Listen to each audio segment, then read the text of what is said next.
Welcome to Q&A Part 2 of fan-submitted questions. Back again for Miscellaneous. These are all over the board. In Part 1, they were a little bit of everywhere, mostly about music, but a little bit of everywhere. So here's my first one. What is your favorite song that you've ever written and why? That's a good question. I've written love songs for Morgan. I call it my trilogy. For my engagement song, my rehearsal dinner song, and my wedding song for Morgan. Those are special to me. And I think when you have somebody that inspires you, like Morgan, or you write something about somebody you care about, then those are special songs. So for me, I think when I play those songs, those are the songs that evoke the most feelings in me. Why do I ride a road glide? I think a better question is why not? Why not? When I first got a motorcycle, it was all about looking cool. And then it was all about comfort. And the road glide is comfort personified. There's just a little bit extra room if you're over 6 foot tall. So I like the road glide, and the new stuff is incredible, man. The new Harley stuff is just out of this world. So that's why I ride a road glide, because there's a little bit more room. And it's something, now a lot of people ride them. When I started riding them, there wasn't a lot of people riding them. But a lot of people ride them now. What is the prettiest state you've ever visited? Ooh. You know what? I think for riding, Utah. I think there's parts of every state that's really pretty. But I think being from the East Coast, when you go out west and you get to West Texas and you get to New Mexico and you get to Utah and Nevada, it's just so different than what we grew up with and what you're used to. You're just in awe of what God created.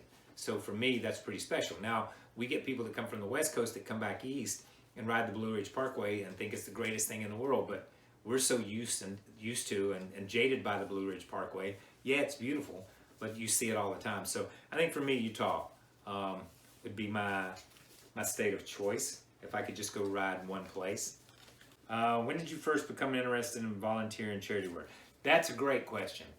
I think my grandmothers were. My grandmother Patty and my grandmother Owens, but my mother was always in the middle of something. Always. Girl Scout leader, Cub Scout leader, PTA, always taking people food at Christmas time and volunteering for this or volunteering for that. And I think we grew up in, I said it before, we grew up in a community, and we just felt like we were very blessed. And that if you had a little bit, you could give a little bit. And that's kind of the way my parents taught us, and that's definitely the way my mom taught us. So I think from a very, very early age, my sisters, Sharon, Lisa, and Rebecca, are all the same way. All of us are exactly the same. It's you give a little.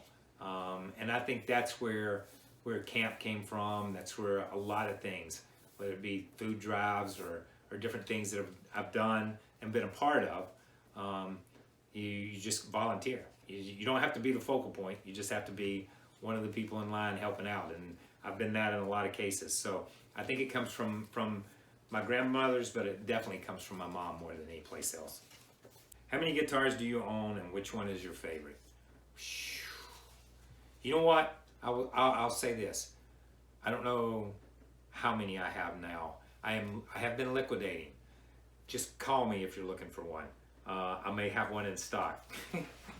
I've been liquidating. I've got these that are behind me. Some of these cases have guitars in them. I'm not going to lie and say that all of them have guitars in them, because some of them are just cases and some of the guitars are spread out somewhere else in the house. But I have a few, and I have too many.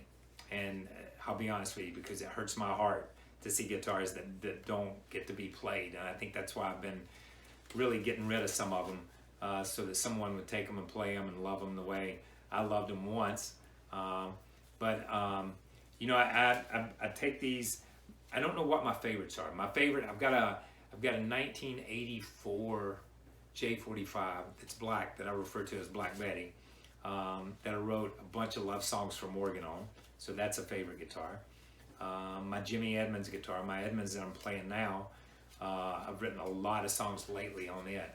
And listen, call me a freak. and that's okay. But I believe some songs have guitars or some guitars have songs in them, and some guitars don't have songs in them. And it's like I can pick up a guitar and start playing, and I can start writing with it. And other guitars I just play, but I can't write with. And I don't know if it's a mental block. I don't know what it is. But most of the guitars that I have now are guitars that I've at least been able to talk to and write a little bit with, and have given me something in return. So that's why I'm still hanging on to the few that I have. But none are checking in right now. You know, there used to be a commercial for Raid, Ant and Roach Killer. And I don't know if you ever saw it, if you grew up with it. I don't know why y'all are laughing. But it had a little box, and it was called the Roach Hotel. And it would bait roaches into coming in. And their tagline was, roaches check in, but they never check out. Okay? That's the way guitars are for me. Guitars check in, and I'm not letting them check out. That's a long way to get around to the end of this. But thank you guys for your questions, and tune in next time.